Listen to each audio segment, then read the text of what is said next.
હું કાયમ બોલું છું 1-2 કરોડની 5 કરોડની 7 કરોડની 15 કરોડની પ્રોપર્ટીમાં ભાઈઓના ફળિયામાં દિવાલના પાયા ખોદાય છે અટાણે 15-25 કરોડની પ્રોપર્ટી માટે થઈ અને પાયો ખોદાય છે. સાંભળવા જેવી વાત તમને કરું, સમજદાર છો એટલે જેને લાગે ને સલામ છે, ન લાગે ને કાંઈ ફેર નહીં પડે.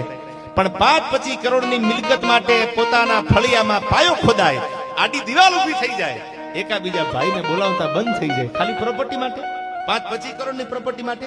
હવે સાંભળી લીજો, 14 વર્ષનો વનવાસ જેથી રાઘવને આપ્યો ને તેથી લોભિયા માણાના ઘરે જેમ મહેમાન રજળતા હોય એમ અયોધ્યાની ગાદી રજળતી હતી. ગાદીને સંભાળવાળું કોઈ નહોતું. કોઈ ભરતને કીધું ભરત ગાદીએ તો બે, એ કે મારો ભાઈ નો એનું ગાદીએ બેહું.